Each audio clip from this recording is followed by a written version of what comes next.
वेगा आणि EMAचा data discuss करूया. आज सकाळी मार्केट जवळपास फ्लॅट खोललंय. त्यानंतर हा फर्स्ट क्रॉसओव्हरला जवळपास 947च्या इथे एक एंट्री जर झाली असणार आहे. क्रॉसओव्हर जी एंट्री घेतली असणार तर पी साईडला असणार ती 25,231ला एंट्री झाली असेल. ठीक आहे. इथून EMA ॲक्टिवेट झालेला आहे 5 मिनिट्स. आणि जर बघितला तर EMAचा हा डायरेक्टली स्टॉप लॉस जवळपास मला वाटतं 119 25,119च्या आसपास याचा स्टॉप लॉस झालेला असणार आहे. स्टॉप लॉस नाही म्हणता याला, बुक प्रॉफिट 25,231 ते 25,231 ते 25,119 ते 25च्या रेंजमध्ये कुठेतरी बुक प्रॉफिट झाला असेल. तर क्लिअर जवळपास 100 पॉईंटची रेंज इथे मिळालेली आहे. आणि त्याच्यानंतर ऑप्शन बाईंगचा एक पण ट्रेड इथे दिसत नाही आहे. ठीक आहे. नंतर कॉल साईटमध्ये पाहूया की कॉल साईटमध्ये कुठला ट्रेड बसतोय का.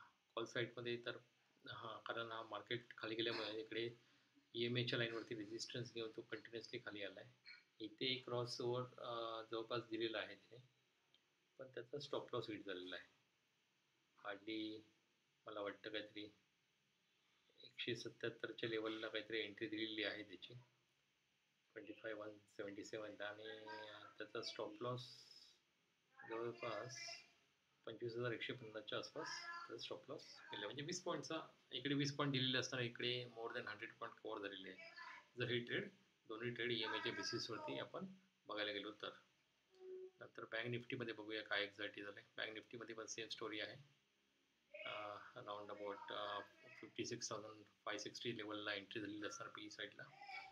त्याच्यानंतर नो लुकिंग बॅक जवळपास त्याचा 300च्या आसपास इकडे प्रॉफिट बुक करायला सांगितलं सिस्टमने.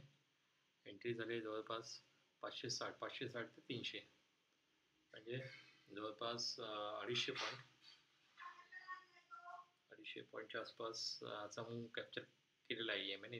नंतर परत त्याने क्रॉसओव्हर कुठे दिलेलं नाही, त्यामुळे पी साईडला एंट्री बसत नाही आहे. ठीक आहे. नंतर कॉल साईडला पाहूया. कॉल साईडला कुठेही कॉल एंट्री नाही आहे, नो क्रॉसओव्हर. इथे क्रॉसओव्हर दिलेला आहे इथे जवळपास 450च्या आसपास 450च्या आसपास इकडे क्रॉसओव्हर आहे 5 मिनिट्सवरती. ठीक आहे. आणि इकडे पण मला वाटतं 200 पॉईंटच्या आसपास आपल्याला रिवॉर्ड पण मिळालेला आहे. 350 400 500 मला वाटतं 550च्या वरती काहीतरी हाय मारला होता. तर हा एक रिवॉर्ड चांगला मिळालेला आहे. म्हणजे 2 ट्रेड, एक कॉल साईडला पण ट्रेड मिळालेला आहे जिथे 250 पॉईंट 200 पॉईंटचा मूव कॅप्चर झालेला आहे आणि पुट साईडला पण जवळपास 250 पॉईंटचे मूव कॅप्चर झालेला आहे थ्रू EMA. नंतर आपण सेन्सेक्समध्ये बघूया. सेन्सेक्समध्ये काय स्टोरी आहे. सेन्सेक्समध्ये जवळपास 10 वाजाच्या आसपास एक एंट्री मिळालेली असणार आहे 82,162 82,162च्या आसपास पी साईडला एंट्री मिळालेली आहे आणि त्याचा स्टॉप लॉस ट्रिगर झालेला आहे जवळपास 81,977 म्हणजे जवळपास 200 पॉईंटच्या आसपास इकडे पण पी साईडला मिळालेले आहेत. ठीक आहे. त्यानंतर इथे परत कॉल साईडला पण एक ट्रेड मिळालेला आहे जवळपास 82,125 किंवा 30च्या आसपास मिळालेला आहे, पण त्याचा स्टॉप लॉस उडालेला आहे जवळपास 82,084 पर्यंत. म्हणजे जवळपास 40-50 पॉईंटचा इकडे लॉस झालेला असणार आहे. ठीक आहे. तर हा आजचा ओव्हरऑल ट्रेड ॲनालिसिस आहे, म्हणजे ऑन द बेसिस ऑफ वेगा आणि EMA.